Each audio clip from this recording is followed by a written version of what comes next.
village in East Africa, a village like so many others, and yet somehow special. Some 20 years ago in that same village, we went looking for the just price for the raw material of our beloved blue jeans. And here we met an old farmer by the name of Mbogo, or the water buffalo. Bwana, kipato ni chini sana. Kipato kimekuwa kidogo kabisa. Tena haistahili kusema kwa sawa na ambaye na kazi niliyofanya. Kama wenzetu waliokuja leo wametupiga picha, wamefanya nini? Afadhali hii hela ikiwa kama ndio kusema hii ni kwa hapa zawadi tu, wapeleke kwa ndugu, kwa baba zao wakajisaidie. Lakini hela ni ndogo sana. Bora kwa hapa wenzetu za mazao. Haitoshi kabisa. Ni mzuri. Na mna sio sawa bwana. Bwana sio mnatunyonya kwa nguvu bwana. Bwana. Asante sana. Nashukuru.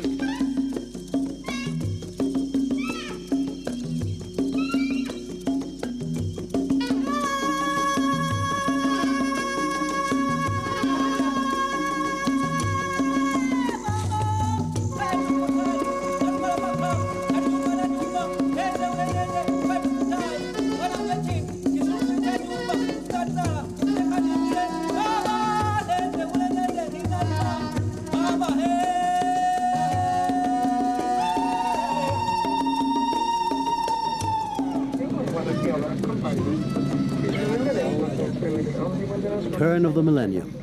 In the age of globalization, we return to Tanzania, and again we follow the tracks of the raw material.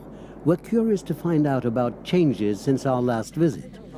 Almost a quarter century after our film Mbogo's Harvest, or The Division of the World, we are back again on the road to the farmers of Muhenda.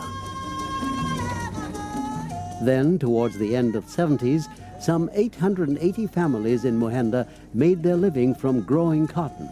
Full of curiosity and somewhat apprehensive, we start looking for the old farmer, Mzee Mbogo. Mzee! Hey! Ulaya! Ulaya!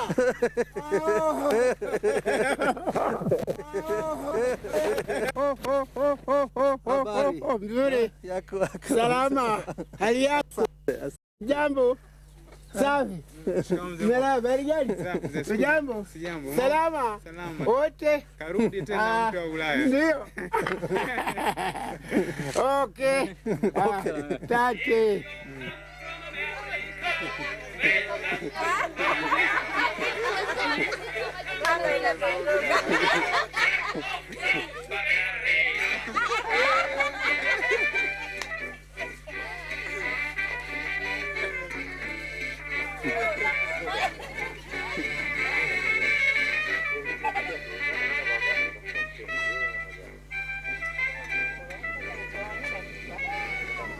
Mbogo ndio mimi. Huyu Zainabu mke wangu, huyu mtoto Rashidi, huyu ni mtoto wangu, huyu ni mke wa mtoto wangu huyu, na yule ni mtoto, na yule ni mjukuu, alafu na huyu mjukuu, huyu mjukuu, huyu mjukuu, huyu mjukuu. Huyu ndio mwenyewe mkubwa. Sawa. Kwa nyumba hii wengine hao walifuata ndio wameondoka. Sawa.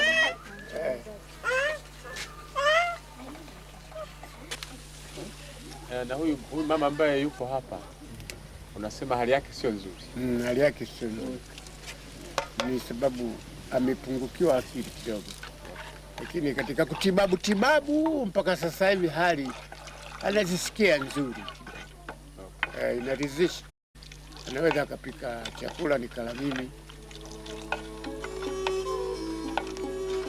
Viali ugali. Tuli naoa, hela ilikuwa nyingi na chakula nyingi na hawana wasiwasi. Tena nyumba sio hii, ilikuwa nyumba nzuri. Lakini wapi? Sasa hivi baada ya kuwa hapa bora kutoka. Hii shida itupate. Basi ndio kubakia bi mkubwa tu.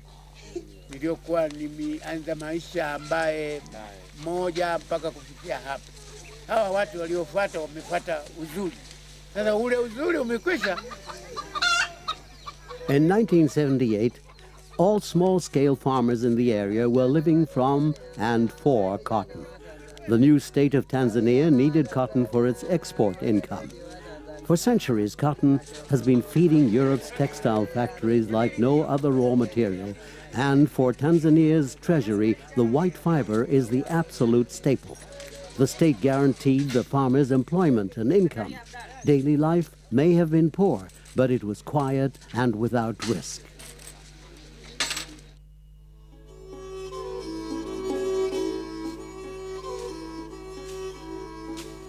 In former times, he owned a corrugated iron roof, 4 wives, 30 goats, and 2 acres of cane sugar. Mzee Mbogo is more than 80 years old, and when he was born, the country was still a German colony. During the days of the Kaiser, our grandparents had introduced the compulsory planting of cotton under the institution of forced labor. Hata pita hero ukisema unakwenda kumwangalia rafiki yangu kwenda kula mpunga, kweli huu mpunga? Angalia mpunga huu. Sio mpunga huu bwana, mama. Hamna kitu. Sikitika sana.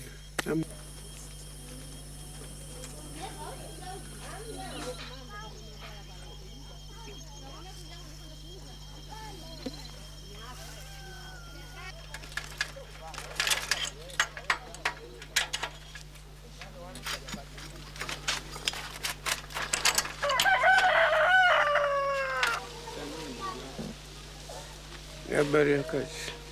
Sawa.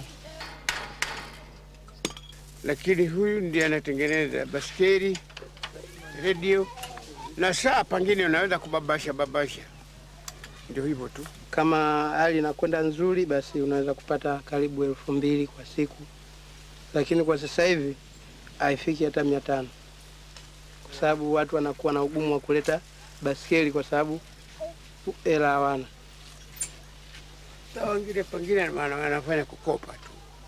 Wanamkopa, basi pengine inapita siku 10 au siku 5, 6. Kwa hapa pote panaeneaga baskeli pote hapa siku nyingine.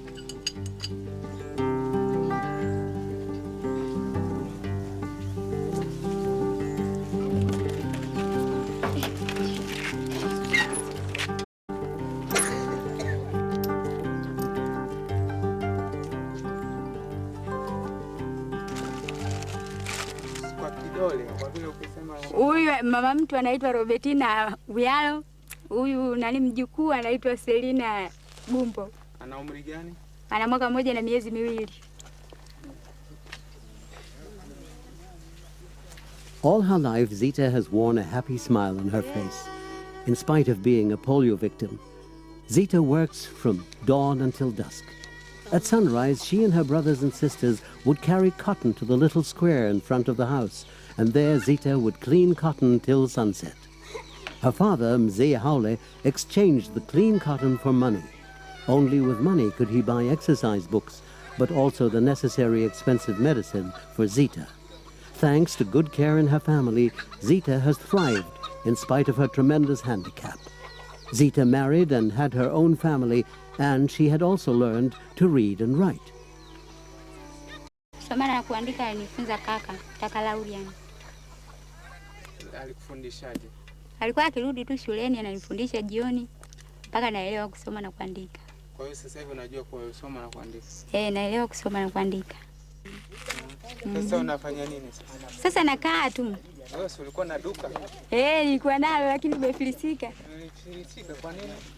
Mtaji mdogo. Mtaji mdogo? Kwani ulikuwa umeweka mtaji hela ngapi? Macho ni anaangalia mimi sio kwenye mtaji wa 50,000. 50,000? Umeula vipi? Wateja wachache. Wateja wachache? Kweli? Kweli.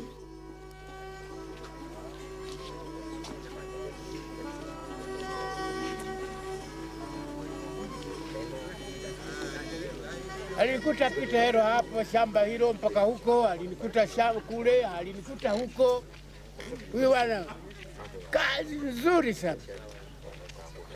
Lakini sasa toka hapa nyumbani mpaka huko. Hamna miti. Humo moti na nguluma tunaita humo moti, hamna miti, usioni msitu bwana. Kupe! Pamba tu ili kama sasa hivi tuko huko watu wanachuma.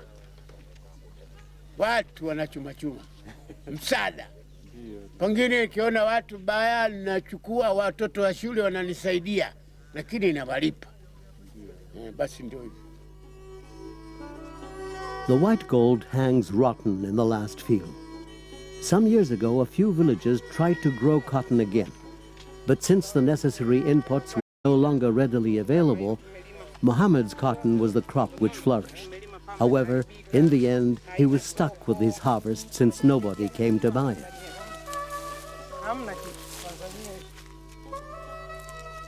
Ungepata dawa hiyo tungechuma pamba kubwa sana.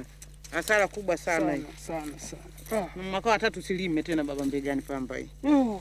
Kweli mama. Safi sana hii pamba, safi sana. Hii tulizoea kulima pamba. Sababu pamba ilikuwa inaleta hela nyingi kidogo. Kwa inatusaidia. Lakini baada ya zao hili kukosa soko, basi sisi ni watu tunapata shida.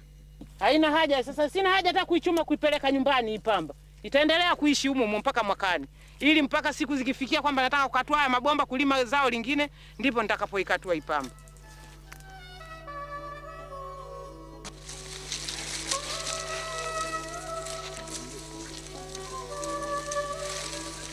Mohenda wasn't a village like any other. The village, though far away from any big roads, was home to a major cotton farm. It was owned by the state and was a so-called model farm. Cotton was planted extensively and industrially, collected and bought up in Mohenda. Back then, more than 20 years ago, the state had guaranteed the planters a fixed price. Whenever the price on the world market fell below a certain fixed level, the state cotton marketing board would subsidize the price paid to the farmers, and thus shield farmers against the hardships of the free market.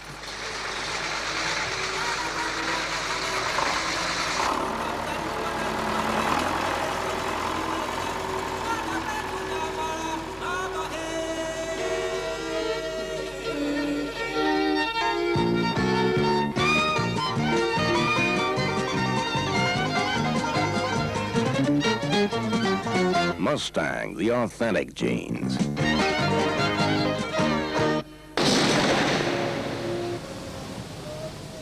Germany's major jeans manufacturer lives on cotton trousers.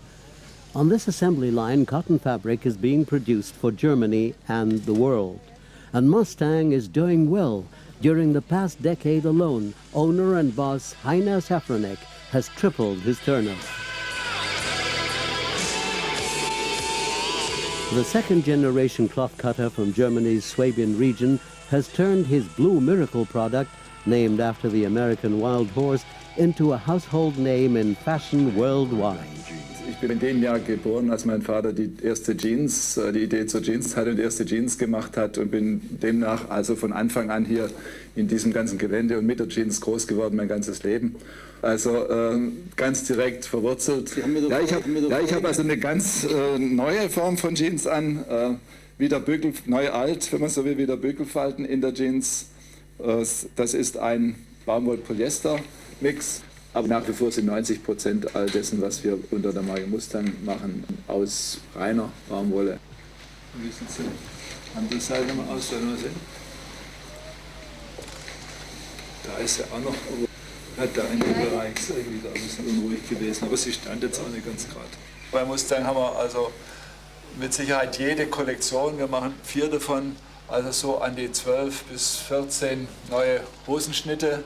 Aufs Jahr sind wir so an die 120 bis 130 Schnitte, die wir da entwickeln. Und man hat doch sehr schnell erkannt, dass Jeans nicht einfach nur Massenware ist, sondern ein Hightech-Produkt.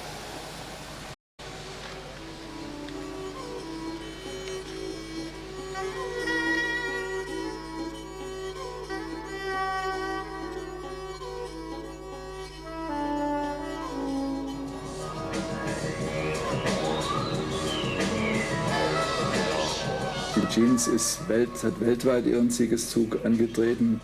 Wenn Sie wieder schauen, was sich auf dem Markt ergibt, dann ist Baumwolle so gefragt wie nie. Es ist knapp, man muss lange vordisponieren. Also man sieht, dass Baumwolle einen absoluten Boom hat. Nach wie vor, denke ich, ist der Naturstoff Baumwolle durch nichts zu ersetzen.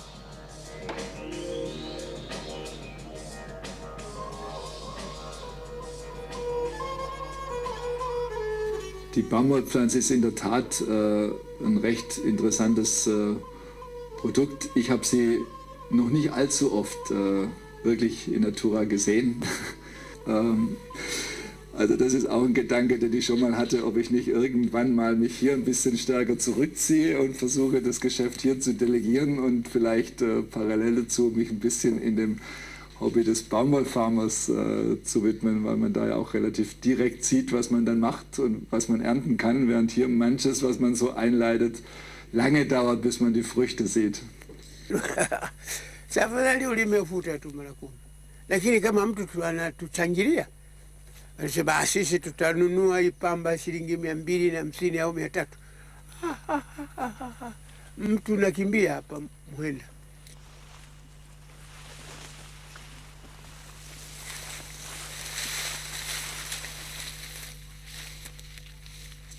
Hiyo pamba yote, hii pamba hii ilitoka huku nyuma, huko kama vile nakwambia miti hilo mpaka hivi mpaka Kumenilodile kubwa, yote pamba tupu, huku na kule pamoja na huko pamoja, hii yote pamba tupu.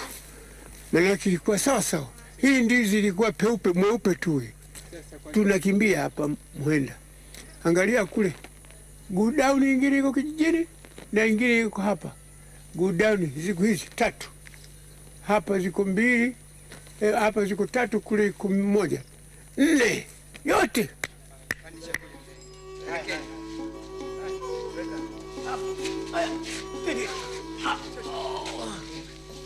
Pamba Muhenda jamaa yangu ilifunga hapa kushinda mahala popote katika Kilosa nzima.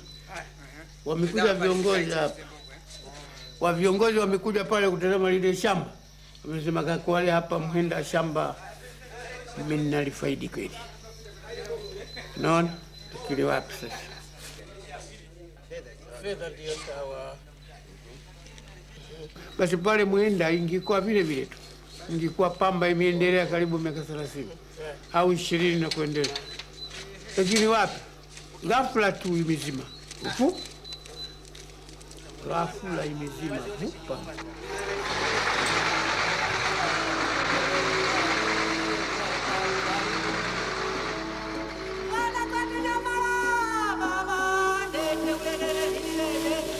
And then, in the mid-80s, Muhenda was hit by the crisis. The price of cotton on the world market kept falling and falling, and the Tanzanian government was still obliged to make up for the farmers' losses. While prices were falling, the government tried to increase the exported tonnage and to increase production. More and more imported machinery and chemicals were being used, until the Tanzanian government was simply unable to pay for these hard currency inputs. Excavations into ancient times. In the ruins of the state farm, the farmers of Muhenda find the expensive imported products from better times. Parts of a German tractor, agrochemicals from German chemical giant Höchst & Co., souvenirs from the industrial culture of the wealthy North, remnants from the time when their village used to be a cotton-growing village. The state farm gave up in the 80s. It has no chance for survival because since the independence of the young nation in the early 60s, the world market price for the world's most important natural fiber has fallen by 3/4. Kali sana mpaka sasa hivi bado inanuka tu. Hawaipendi kabisa pamba hii. Lakini ingekuwa nje mpaka sasa imeshaliwa au wamejaa kabisa kagabi. Hapa sio safi na mpaka kwenye kikoni inatoka. Tena ukishika tu ukitoka inatoka moja kwa moja. Ukishika ukitoa.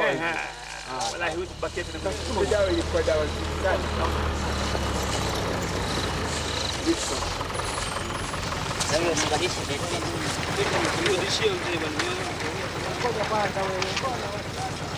Technology and chemicals from Germany.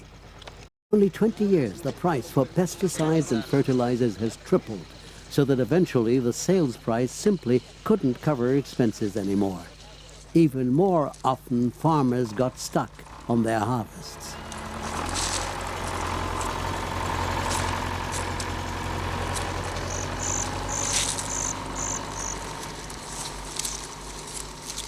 Farmer Howley is now 65 years old. Poverty in his village has driven him to a nearby humid valley. When the old state economy went bankrupt, modern-style cotton plantations went down with the system and left people with no income. Kwa sababu zake, kwa sababu hatukupata nyenzo za kuweza kuendelea na hiyo kilimo ya pamba. Kwa sababu wakati uliopita mamlaka ya pamba ilikuwa inatusaidia nyenzo zote za kilimo ya pamba. Halafu wao walikuwa wanachukua ruzuku mwisho wa mauzo. Walipoondoka hao, wakaja watu wa ushirika wakachukua sehemu hizo. Walipoanza mwaka wa kwanza tulipoanza kulima, wakatukopesha. Tulipolipa madeni yao, wakaanza kukopa pamba kwa mkulima au kulipa tena. Ulipoacha kazi mamlaka ya pamba mwaka 84, ndio ukaanza zako shamba. Kufika mwaka 85 ikaanza uchumi wa soko huru. Hii pamba ilikuwa tupate bei nzuri. Kwa sababu ilikuwa safi kabisa. Safi sana. Lakini sasa bei baada ya kuanguka tena ikawa tena haina maana tena.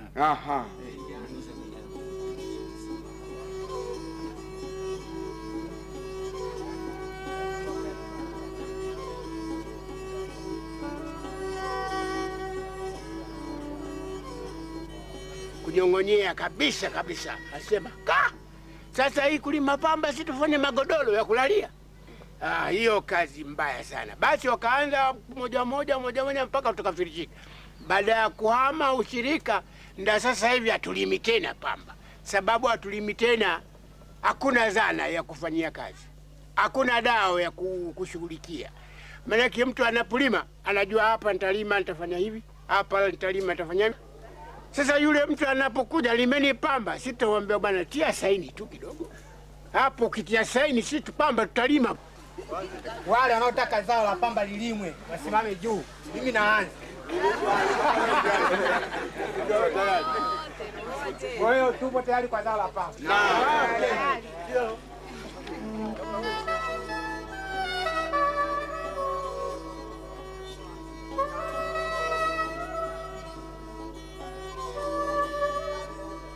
Has the free market, as the world economy likes to call itself, simply forgotten them? The buyers and the investors haven't arrived, and Father State in the faraway capital, which in former times provided, protected, and supported them, the president, all the ministers, they all remain silent.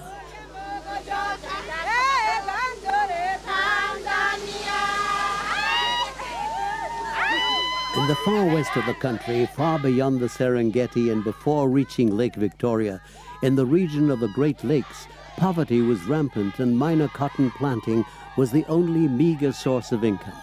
But now the women are celebrating because after the old state withdrew, powerful traders from Europe and America appeared on the scene. And those foreigners were being assisted by what seemed to be an almighty World Bank. It grants security, is generous with cash handouts, sends consultants from the wealthy part of the world. It's no wonder that the cotton farmers in this part of the country are faring better than before.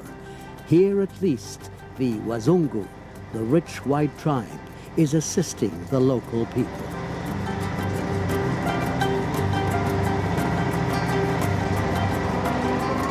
The port of Tanzania's economic capital, the service road of the former State Cotton Authority. Some 20 years ago, the sheds were bursting with bundles of white gold. Today, however, just a glimpse of cotton. At present, Tanzania is only exporting 1/3 of its former tonnage. Free trade, as imposed upon the impoverished country by the World Bank, has halved harvests in East Africa and given rise to a new kind of poverty. Tanzania Cotton Authority. In former times, the authority was swimming in money. It paid for roads, health stations, and schools in the areas where cotton was planted. It paid subsidies to both small and large-scale farmers, and all of that for free. But now the support from the bureaucrats in the faraway capital has dried up. In one of the former sheds, we met the buyer and transporter for the foreign cotton traders, Mr. Moses Nareba, who is the representative of foreign companies. 80% of Mr. Nareba's economic fate depends on one single Swiss buying company. The coastal region, since the German colonial era, there was cotton. Now they stopped. They have stopped simply because of the reason I mentioned earlier, that planting the cotton and they don't get paid for the cotton. A low price on the world market directly translates to the low price to a farmer. With liberalization now, where it's the market prices which determine, the farmers are really having it rough because there is no cushioning from government. There are no subsidies anymore. I must mention here that in Africa, we cannot subsidize our farmers because of governments not affording. These subsidies are still done into America. They support their own industry, and I remember we met some American, and they are frank people, so when we were talking and really questioning him why they are saying we shouldn't subsidize, and we know they are subsidizing. He said because they have the capacity to subsidize. We don't have it. We don't have the money to subsidize. So that's a problem for African economies. They force you to open the market. Yeah. They open the market, and you know the war that's going on the world trade market. A lot of wars going on between America, between Japan, between China. That's it. These are how these wars are, the trade wars.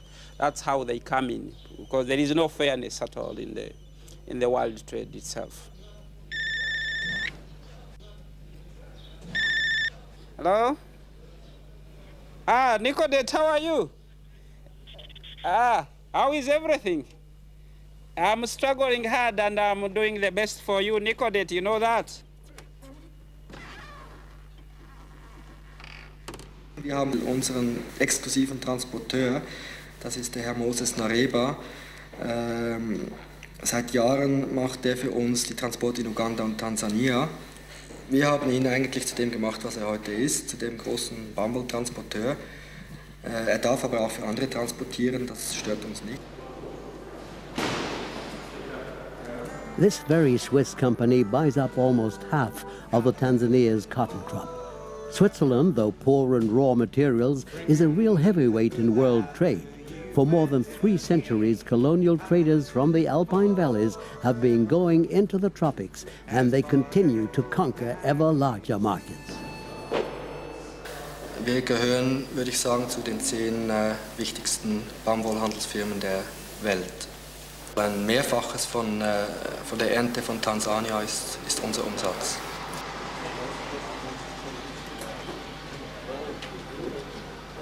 Tansania ist nicht groß genug, um den Weltmarktpreis zu bestimmen. Tansania ist ein ganz kleiner Baumwollproduzent im Vergleich zum Rest der Welt.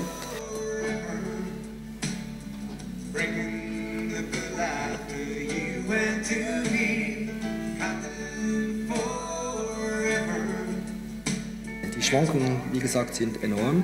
Wir hatten vor etwa 4-5 Jahren Baumwollpreise von über $1 das Pfund. Wir hatten letztes Jahr Preise von 40 Cent das Pfund. Also man kann sehen, die Preisdifferenzen sind enorm. Und das wird natürlich auf die Bauern dann überschlagen. Das sind die am Schluss dann, würde ich sagen, am meisten leiden. Waren Sie in diesem Jahr schon mal in Ostafrika? Ich war schon dieses Jahr 4 oder 5 Mal war ich schon in Ostafrika. Es kann sein, dass zum Beispiel einmal Afrika die Ernten sehr gut sind, dass man da gut Geld machen kann, aber ein anderes Jahr nicht. Also es ist ein spekulatives Geschäft. Und man erzählt den Leuten da unten, was auf der Welt passiert. Die sind ja auch ein bisschen abgeschlossen vom Rest der Welt. Und dann haben sie zum Teil ein bisschen Angst, wenn sie mich sehen, weil sie denken, ich bin ein Kontrolleur. Ne? Beim Wiegen muss man bedenken, dass häufig mit dem Gewicht gespielt wird, weil da ja Geld drin liegt. Sie drückt drauf, hier sieht man es schön, und er versucht mit dem Fuß vielleicht es leichter zu machen. Also sie ist im Interesse des Bauern und er ist im Interesse des Ginners tätig.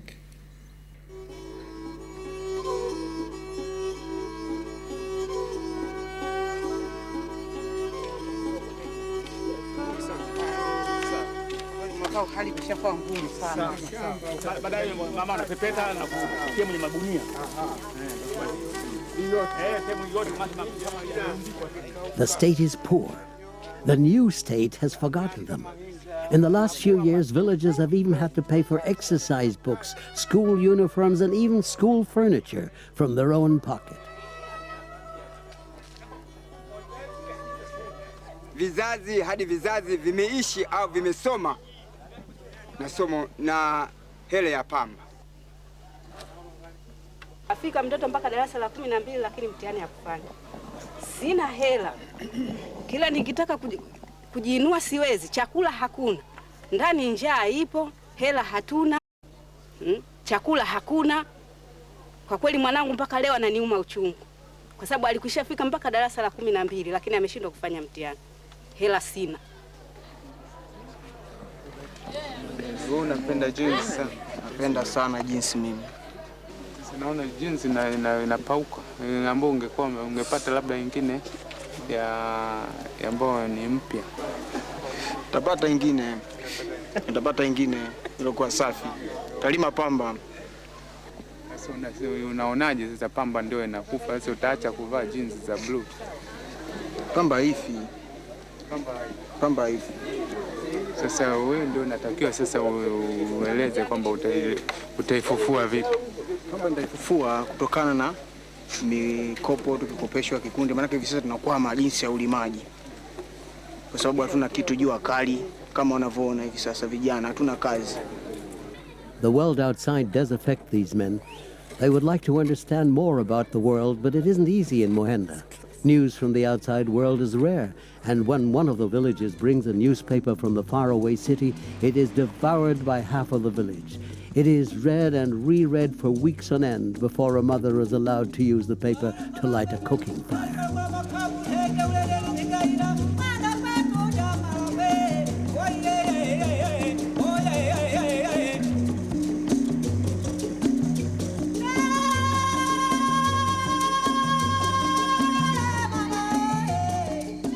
Mbogo's village is situated on the border of a major game reserve. Giraffes, lions, and elephants are the next-door neighbors of my aged friend Mzee Gwao Mbogo. Many a time hunger has driven the local farmers to use their gun. When the family is hungry, the head of the family would secretly go hunt antelopes. One family father in Mbogo's vicinity paid for poaching with his life.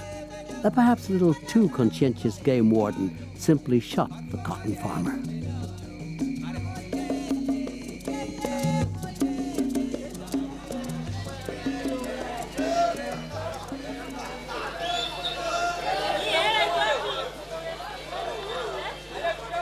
And now a little journey of discovery. Mzimo Mbogo in a smallish provincial town. Mikumi is a small marketplace along the major asphalt road towards the south. By bike, it's some 2 hours from Mbogo's home village. In Mikumi, you can see wares from a faraway world passing by. Here, only money counts. Mbogo likes to take a close look into the stopover pubs of the lorry drivers. Satellite dishes are growing on the thatched roofs, and Gwao Mbogo likes to watch TV. The loud and colorful picture are his windows into the great, wide, and faraway world. And we've brought him our earlier film about him, and also about the big, wide world of the cotton economy. We want to send our friend on a long journey. We want to let Mbogo experience how his road as a cotton farmer crosses our world of cotton consumers. And we're curious to find out what the views and comments of the old man will be.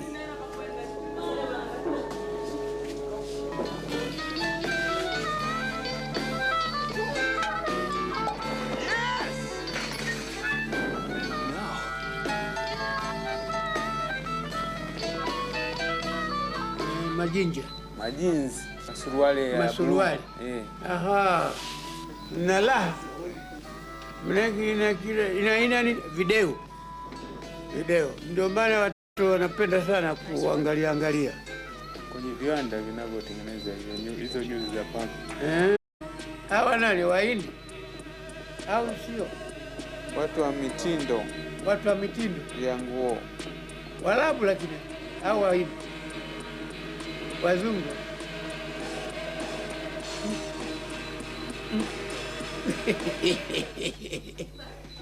Kazi.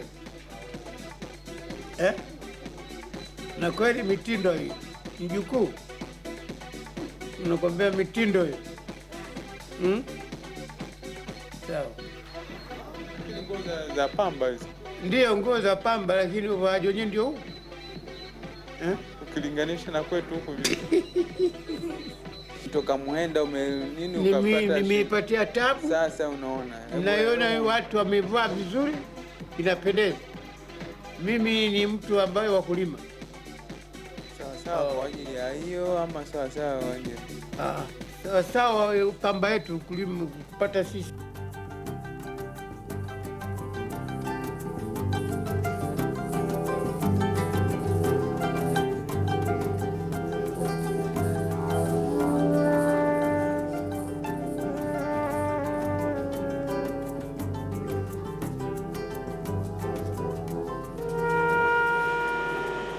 An entire day's flight away from the African plantations in the middle of Europe and on the border of Bavaria.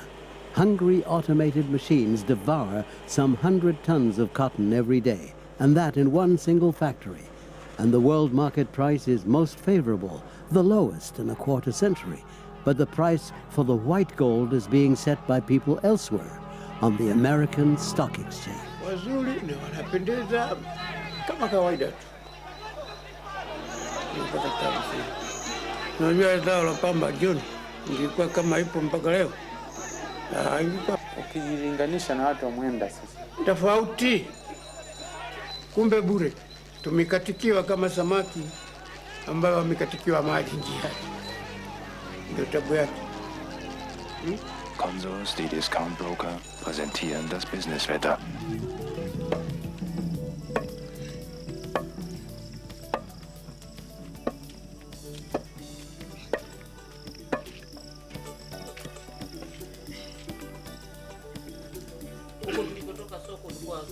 Kila baada ya wiki nauza napata pesa za pamba.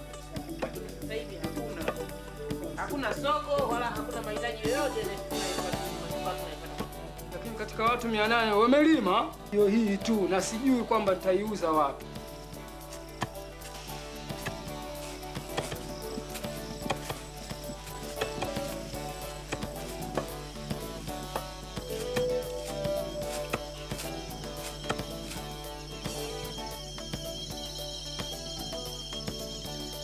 Basi najua kali na mwendo wenyewe sio nzuri. Mke wangu nakwambia kazi ngumu sana. Sana na dunia imebadilika bwana. Wewe tafadhali. Mailo kutoka hapa 120. Hata mke mwingine sio wewe. Kweli? Utanitegemea mimi tu? Ndio. Na wakati nikiondoka kwenda na wanaume huko Ulaya, unakubaliana na mimi? Mimi nakuruhusu. Unaweza kwenda? Naweza kwenda? Kwa kuwa umeleta siku yangu. Basi usipate tabu. Safari basi usipate tabu.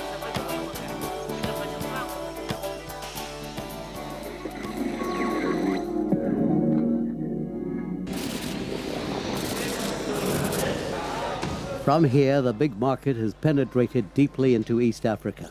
And while the dealers on the stock exchange rejoice and sometimes also groan, several thousand kilometers away, the worries and very rarely the chances of African farmers grow. On the stock exchange, brokers deal with everything, and they do so with hardly any legal limits and with little personal risk. They trade according to the rules of dare and profit making. They deal in raw materials, and cotton is just one of those, with no emotions involved and quite rational. Trading in futures. At present, they are buying up cotton which must yet be planted by faraway peoples in the coming year, by industrious people whom they may only know from some colorful travel catalogs, and never ever while weeding their cotton fields. They're shifting money around the globe, virtually never real cash. And where the money does eventually land, a field might indeed blossom. An der Börse Termingeschäfte tätigen, Optionen kaufen. Das ist alles, sagen wir, als nicht ungefährlich bekannt. Man muss wissen, was man tut. Eben zur Illustration der starken Preisbewegungen habe ich hier eine Grafik der Preisentwicklung der letzten 20 Jahre. Da sieht man, da gibt es doch beträchtliche Preisschwankungen von zwischen einem Preis von 30 Cent pro Pfund bis zu einem Maximum von $1,15 ungefähr. Das ist also fast ein Faktor 4. Das sind doch sehr beträchtliche und auch schnelle Schwankungen. Wenn der Baumwollpreis fällt, ist das für den Bauern wahrscheinlich schlecht. Für den Textilindustrie vielleicht gut. Für Sie kann das gut und schlecht sein. Ein steigender oder fallender Preis hängt ja nur von Ihrer Schlauheit. Ne? Wie wir das beurteilen rechtzeitig. Ja? Einerseits ist das richtig. Für uns ist die Stabilität natürlich nicht sehr erträglich. Das ist logisch. Die Schwankungen bringen wesentlich mehr.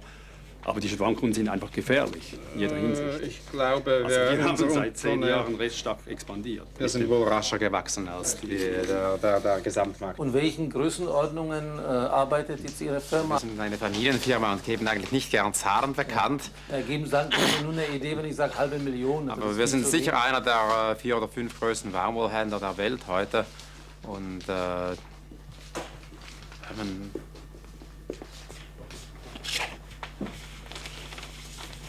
viel. Sicher mehr als 1 Million Mal. Wir nutzen natürlich die neuen Informationsmedien, das müssen wir, sonst sind wir zu langsam, zu teuer. Und wir haben Niederlassungen in sehr vielen Ländern, die uns vor Ort mit den jeweils neuesten Informationen versorgen.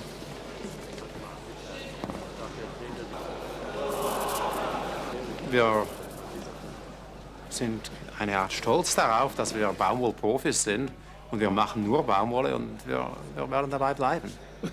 Mungu huyo mmoja. Sasa kama hapa wenzetu tuseme kwa jumla, hawa wenzetu si weupe, hela huko anasema kulima kwenyewe, nalima hivi kama sijui analima hindi, sijui anatafuta rubi, sijui anafanya, mbona wanapata, wanakuja mpaka huko na vyombo kama vile tunazungumza navyo. Kwani watu gani? Si wanadamu kama sisi, sio? Basi Mungu kila mmoja anampa riziki yake. Basi ndio hivi bwana, sasa hivi kwa kweli hamna.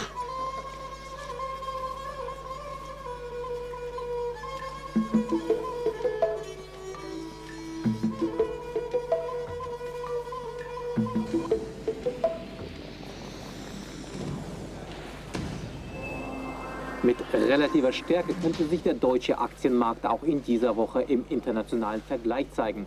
Der Anstieg in der vergangenen Woche hat bereits viele Anleger überrascht.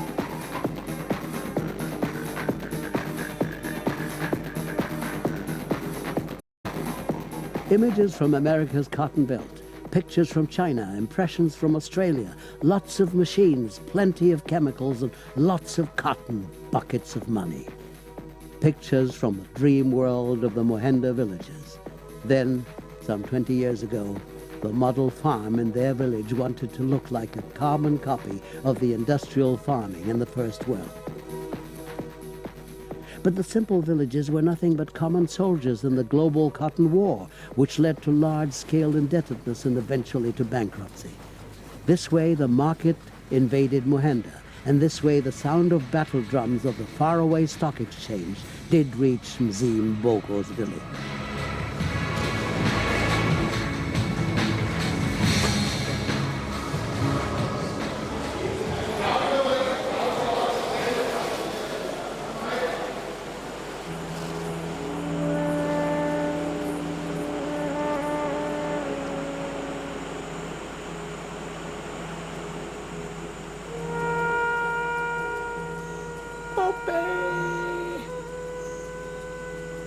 Sasa kazi hiyo, no,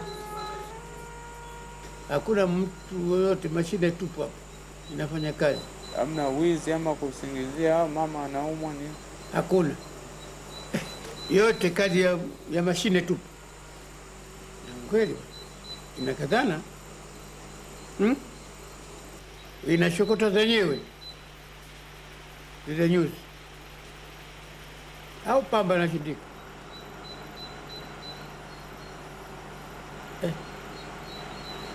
Mani letu huko, alhamdulillah. Kweli bwana, alhamdulillah bwana.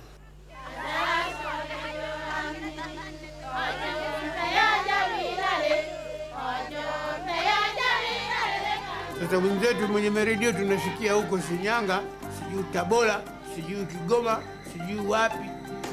mpaka leo pamba hawanunui.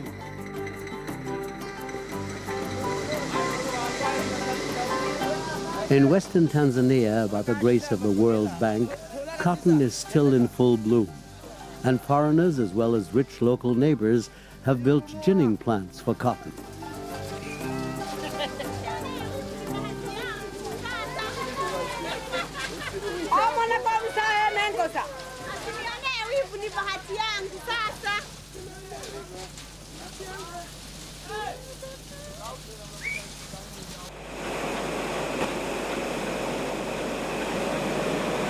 Machines and ginnery workers separate the white fiber from the oily seed pods, and here cotton is being prepared for its long journey into the world. The white fibers will end up as jeans, and the seeds will end up as cooking oil for French fries. Only samples from the bales will ever reach traders in England, Germany, or Switzerland. The future's trader will never set his eyes on real cotton. I buy seed cotton from there, bring it here, gin it, and sell it abroad. We are selling to Lexus, Kojikot, and other companies like Albert Muller. He's a German guy, like Raleigh, like Reinhardt. Reinhardt has got his own ginnery in Gaeta. He's got a roller gin plant there. Do you meet them here? Do they come from Europe to here? Yes, sure. Sure, they come here. And also, we go there. They invite us sometimes, and normally they come. Wir haben uns recht stark spezialisiert in Afrika in den letzten Jahren. Wir haben unser Engagement in Ostafrika genommen, wo wir eine eigene Entkörnungsfabrik erstellt haben und betreiben. Jetzt gab es im letzten Jahrzehnt einen ziemlichen Umbruch auf den Weltmärkten, Globalisierung und Liberalisierung. Und wirkte sich das auf den Baumwollmarkt irgendwie aus? Das wird man sehen, das ist schwierig zu beantworten. Sie wissen aber, wie es ist in Ostafrika. Ich weiß das, ja. Wie soll ich sagen? Ziel ist ja, dass im Prinzip die nicht darunter leiden sollten. Nicht? Nun hat eine Privatfirma wohl auch ihr eigenes finanzielles Interesse natürlich im Vordergrund. Und es bleibt zu hoffen, dass sich die tiefen Baumwollpreise unter Umständen nicht einfach direkt auf die Bauern durchschlagen, weil das kann riesige Produktionseinbußen zur Folge haben. Das ist natürlich der eigentliche Sinn der Liberalisierung, dass wenn mal der anfängliche Schock überwunden ist, dass dann die Bauern davon profitieren, dass eben der Wettbewerb spielt. Das ist das, was die Weltbank und der International Monetary Fund wollen. Alles privatisieren. Ja? Der Schock kommt auf dem Weg von hier nach da. Vom Staatsmonopol bis zu einem funktionierenden Markt. Das kann einige Jahre dauern. Unter dem Druck von Onkel Sam. Und Onkel Sam hat kein Interesse daran, dass die blühende Baumwollwirtschaften haben, offensichtlich. In Tansania hatte man das auch nach dem Ende des Staatsmonopols. Wobei dort das Ende ziemlich drastischerweise kam, die wurden zahlungsunfähig. Das ist natürlich nie gut.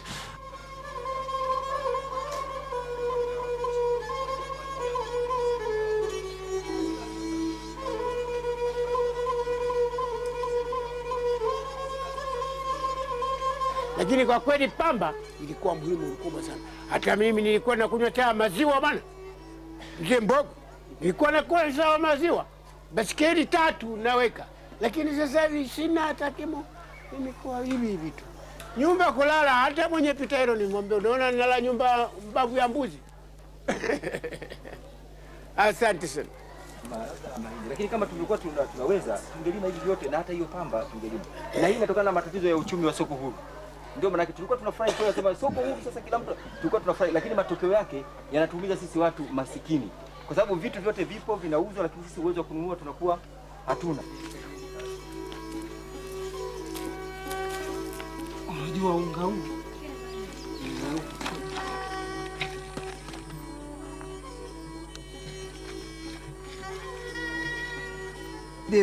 Sabuni 2, bei gani mama?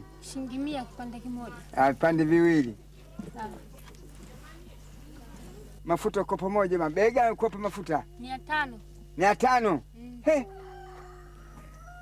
Haya mama. Mlimi hii pamba sasa mnapata wapi hela hii mzee? Unaona? Hela hii tunaipata wakati yakishaiva mahindi. Tunauza mahindi iliyokuwa sisi Kiswahili hapo tunasema gobogobo, yaani mahindi tunagobo bado mabichi, na tunauza, ndio tunapata hela ya kutumia kwa muda huu. Sasa baadaye kunakuwa na njaa kwa vile mnauza mahindi. Tunauza mahindi, kitu tunaweka na akiba. Akiba yani tumejenga vilindo vyetu vya kuweza kuhifadhia vyakula. Hatuwezi tukauza vyote. Watoto watakufa njaa.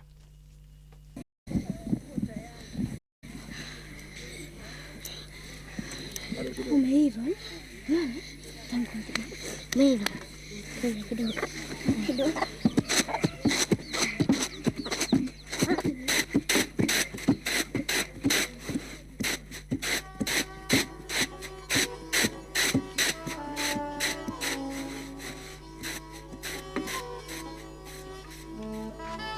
Huu ndo mtama wenyewe, ndio huu. Hakuna wengine. Sasa hivi mwaka huu ndio nimemaliza, ila shamba nimepanda, lakini mwaka huu ndio huu nimekushamaliza, labda bado pishi 5 au 6 basi.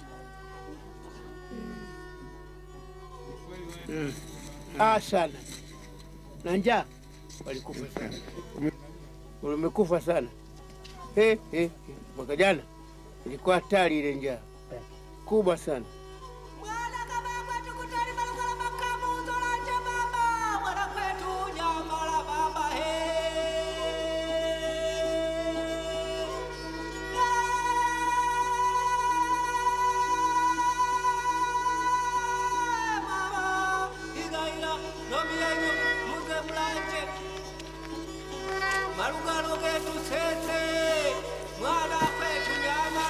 Pamba bwana, kweli sio mali hata kidogo.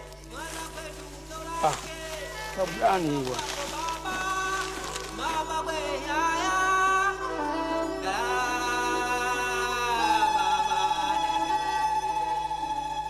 Hiyo sehemu hiyo ndio anatengeneza nguo, majinzi haya yanayovaa watoto wako. Lakini baadaye hiyo nini,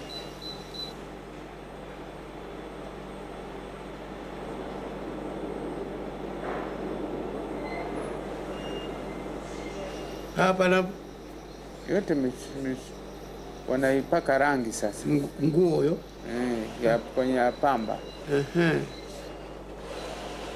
Ya utengenezaji wa pamba, hiyo vitu vya pamba.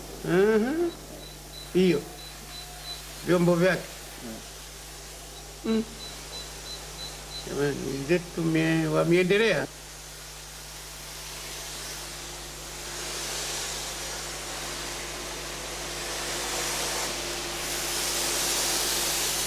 Wenzetu wanapata kwa vyombo vyao, vipo vinafanya vizuri.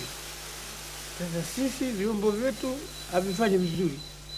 Sisi kulima kajembe kadogo, tunalima kidogodogo, tatu.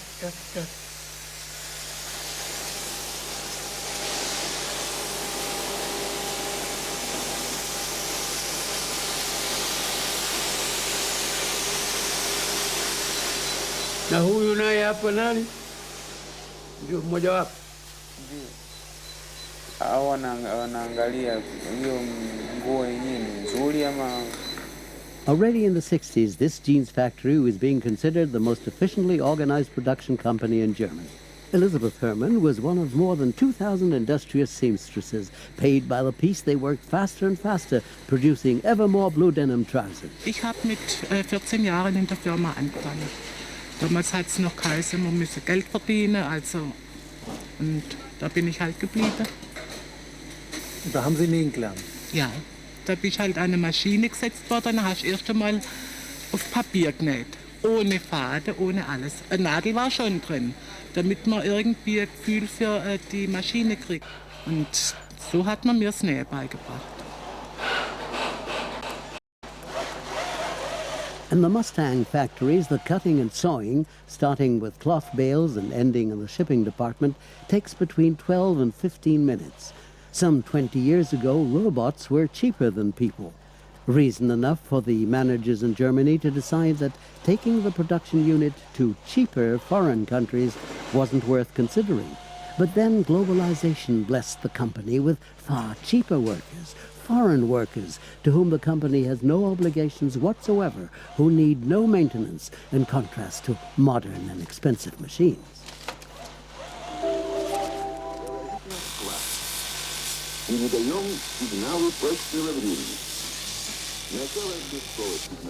Nowadays, Mustang has several production units in countries where salaries are low. Branches in Portugal, Poland, Hungary, and in St. Petersburg, Russia, have replaced expensive jobs in Germany. Over the last 10 years, the king of jeans has multiplied the number of employees by 3. At company headquarters in Künzelsau, even the mounting of the blue uniform no longer takes place. Wir haben da konkrete Pläne, weiter zu expandieren, weil es sicherlich im Augenblick auch unser günstigster Standort ist. Und wir sind auch hochzufrieden, auch mit der Qualifikation der Näherin. Und wir haben für jede Stelle, die wir ausschreiben, 300 Bewerbungen. Also der Anteil der Lohnkosten am Preis der Jeans ist drastisch gesunken. Und letztendlich ist es eine ganz egoistische Sache. Wir wollen Geschäfte machen und helfen natürlich gleichzeitig den Menschen Arbeitsplätze zu finden.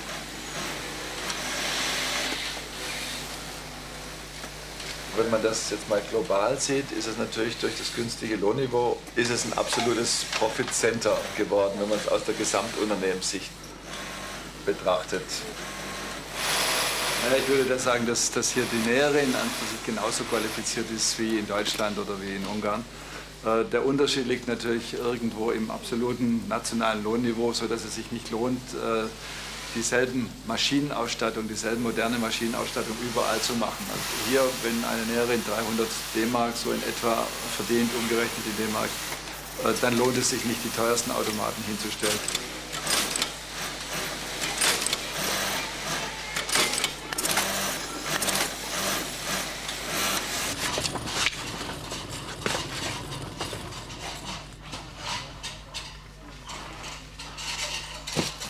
Man hat hier immer abgebaut, es ist ein Band nach dem anderen geschlossen worden und zum Schluss waren wir vielleicht noch so 100, 120. Am Anfang war es sehr schwer für mich, die Umstellung. Fix und fertig war ich, denn ich habe hier nichts anderes gemacht als nähen. Wenn Sie das mal 40 Jahre lang machen, dann ist ja schon nicht so einfach, das aufzugeben. Und nicht nur das, sondern man hat ja seine Kollegen aufgegeben, alles. Und ich habe hier wieder sehr gute Kollegen. Aber der Anfang war halt doch schwer. Ich habe mich sehr schwer getrennt von der Näherei.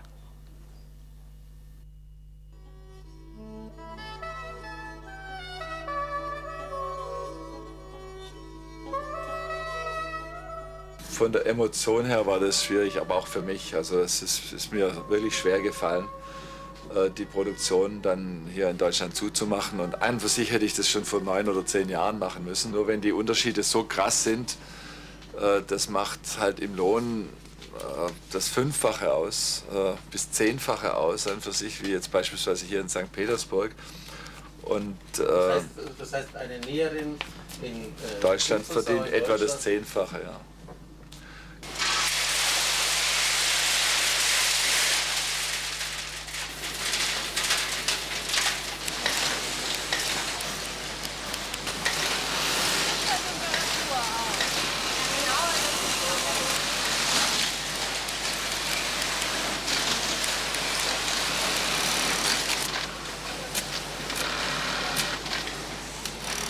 Норму выполняешь? Да. Когда есть работа, я выполняю. А переход больше делать? Больше делать, да? Also wenn sie genug Arbeit hat, dann macht sie ihre Norm. Was verdient denn jetzt so eine... Какая средняя зарплата? 4. So 4.000 Rubel. Ah, ja. Das sind so 350. Kann sie für ihren Monatsgehalt zwei Paar Hosen. Also, ja. So.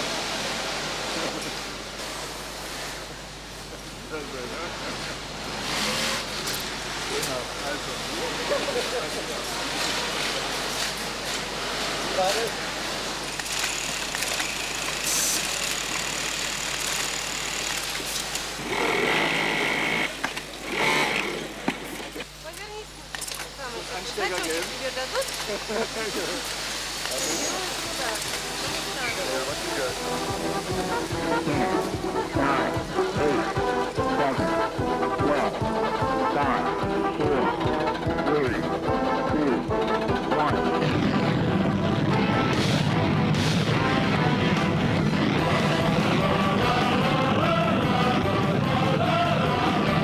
Das Beste aus der Musikszene und die neueste Jeanswear von Mustang. Jetzt aktuell mit den Leningrad Cowboys, The Genovative Company. Sababu naelewa kupata kuna Mungu, kukosa kuna Mungu. Mungu huyo huyo anampenda wote, wanadamu anawapenda, lakini kuna mmoja wapo anaweza kasema nimefanya sasa, nimechoka, nilifikiri naendelea, kumbe hakuna kitu. Kama vile ninapokuambia gazetini, hakuna kitu, sababu nilisema nitapata.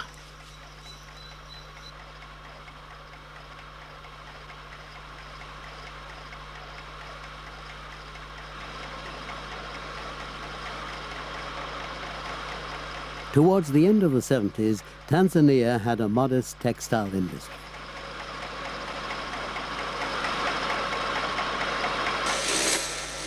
Workers sewed jeans in a kind of native industry.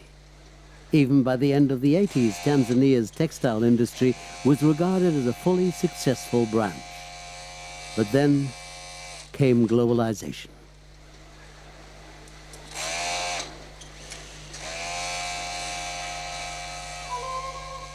"20 years later, just empty ruins of the old factories are left. Only some 20% of the old production capacity is still being used. And then the fruits of imposed liberalization. Almost all textiles on the local market are imported. Imports make up about 90% of all textiles traded. Cut-rate imports from Bangladesh and India have turned local textile production into a money-destroying venture. Imported goods from Asia cost only 1/3 of locally produced textiles.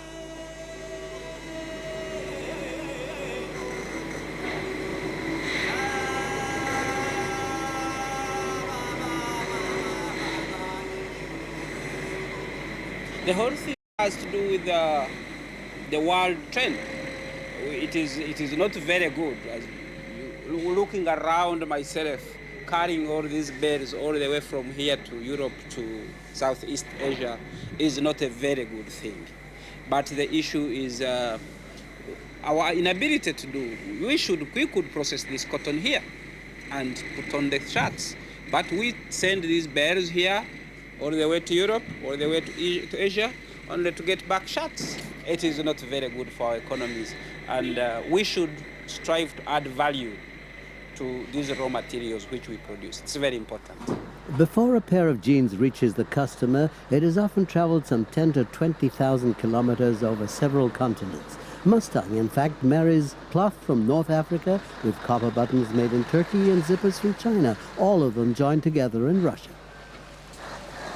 Wenn Sie mal die Wege sehen, die heute eben Rohstoffe nehmen, dann ist das schon teilweise eklatant. Also wir beschaffen einen Stoff aus, ich sage mal, aus Südfrankreich, dann geht er erstmal nach Künzelsau und von Künzelsau dann nach St. Petersburg. Dann geht es von hier aus bei ganz komplizierten Waschungen nach Italien, um dort gewaschen zu werden. Und dann kommt sie wieder nach Deutschland, um vielleicht nach Polen geschickt zu werden und verkauft zu werden. In East Africa, Mustang hasn't created a job for anybody. Tanzania remains an empty spot on the map of the textile majors. Just like 100 years ago, in the dark days of German colonial rule, the country today is supplying, and cheaply so, its raw material. The profit from added value derived from spinning cotton to threads and cloth is being made by others in the north of the world, and the value of the exported white gold falls almost daily. The world market is governed by cotton giants efforts by the United States and China, who together are flooding the market with carefully aimed campaigns. Oversupply depresses the price of the raw material, thus deeply hurting small farmers on the Black Continent and elsewhere.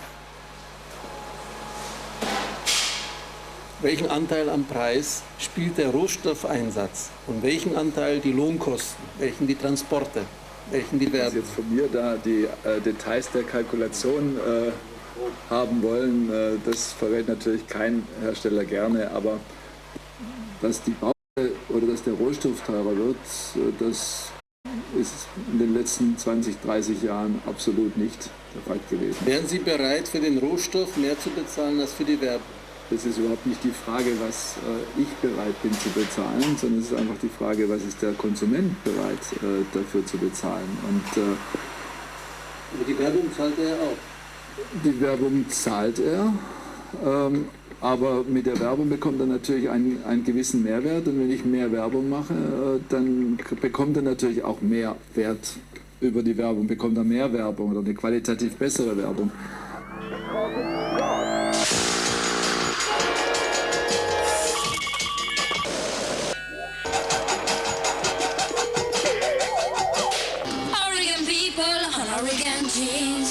Letztendlich ist natürlich für die Vermarktung des Produktes deutlich sinnvoller, das Geld in der Werbung auszugeben und günstiger einzukaufen.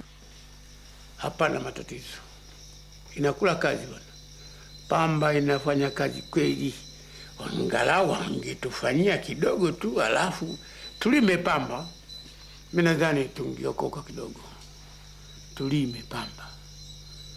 Lakini pamba matajiri hamna, pamba tutapata hapa. Hello. Jeans, that's not us at all. Expensive? That's it. Basi ndio maana sasa watu tunaendelea na hayo. Bora tufe umaskini kuliko kulima pamba. Lakini kama mtu anakuja, bwana tulime pamba. Haya, serikali yenyewe mbona mwaka jana tulisema, jamani tulime pamba wananchi. Ndio tulime pamba. Je, itatakana kama kulima pamba? Yuko mtajiri anaweza akanunua nini? Pamba. Das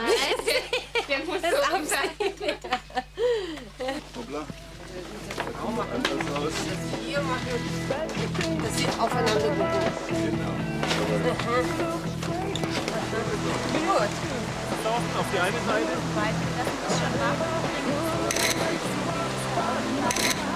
Zu mir gucken, ja.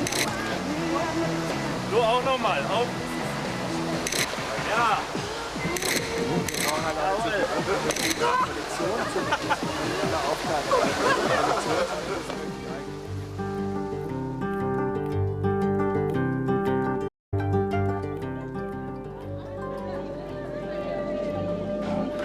Kama ni nyumbani kwangu mimi naweza nikanunua shilingi 2 basi mwisho.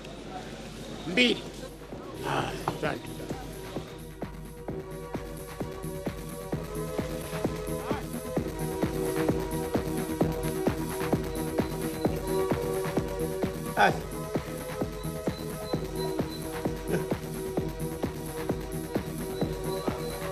Pamba kweli.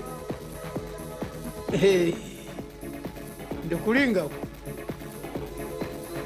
Sawa.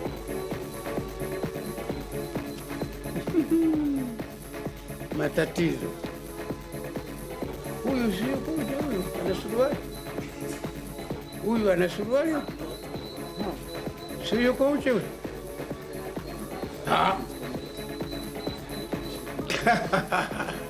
Niko uchi. Mbona suruali zenyewe mnaona mabando ya mirudia huu.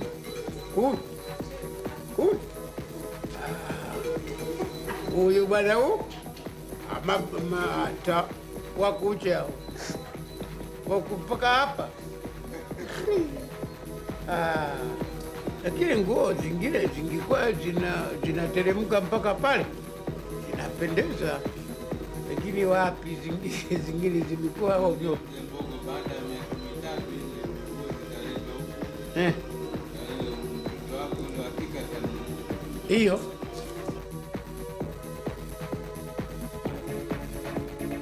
Sawa sawa. Haitutoshi. Haitutoshi. Na kweli Pita, toka unakuja unanikuta na kanzu ndio hii. Hata sibadilishi. Badilishi nguo kila siku. On an average, every German consumes some 16 kilograms of clothes each year. Oregon people on Oregon jeans. Donations of used clothes. Northern man and woman like to give away old clothes, and he and she do so profusely to people in former colonies. Do-gooders sell their collections to Africa. Africans call them clothes of dead whites. They are reborn in faraway villages in the bush. Worn-out bomber jackets and T-shirts with inscriptions in foreign tongues lighten up the village atmosphere with gaudy colors and strange slogans. Meanwhile, local textile industry is dying a slow but certain death. Kariakor Market in metropolitan Dar es Salaam. Jeans from around the world can be bought at Tanzania's largest marketplace. A new pair of Mustang jeans costs at least $70, more than the annual income of a farmer in Muhenda, Mzimbogo's village. They have spread out the relics of the wealthy before them. T-shirts with an FC Bayern emblem, ski jackets and jeans. The discarded clothes from distant Germany collected by Caritas and other well-meant donations destroy independence. Used clothing has become the largest single imported good in the economy of the East African country. Kama wale wanayejua ndio wanafanya hivyo. Ndio wanavaa mashati mazuri na masuruali mazuri, lakini wewe uliokuwa mtu wa nyuma umepewa mitumba. Sio mtumba. Hii kanzu kushona. Hii kanzu kushona kabisa. Mimi mwenyewe. Shona nzuri dukani, wakati huo mitumba ilikuwa hamna. Toka leo ninaye. Kanzu. Sasa wewe kuona hatari. Napita kama najuaga, akija, mzee, kanzu yako ile chukua. Unaona? Kanzu ile hapana kuacha. Unachukua na vaa. Hii. Bwana jamaa yangu sasa hivi. During the course of 20 years, tailors have been degraded to the status of menders. And among the school children in Mzimbogo's village, the used clothing business is considered to be a dream career.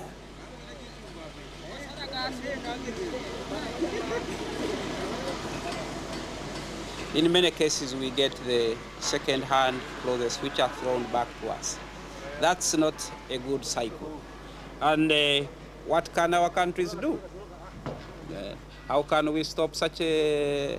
It all goes down to globalization. What is happening? The world is becoming so small, a village for everybody.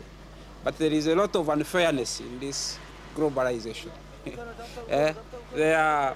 Globalization in its essence should mean equal opportunities of trade. But do we have them? Are they there?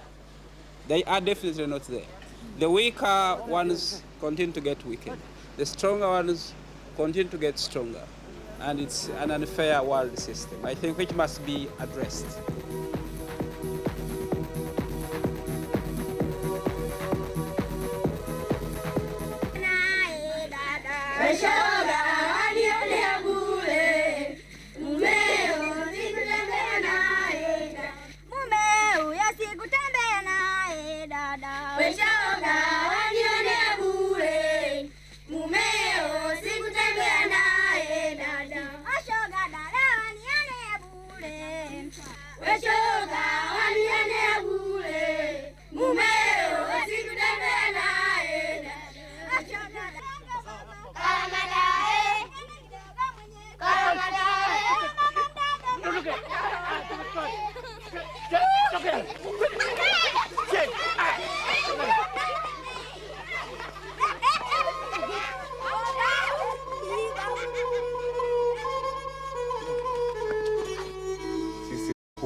ndio hali yetu. Ndio hali yetu.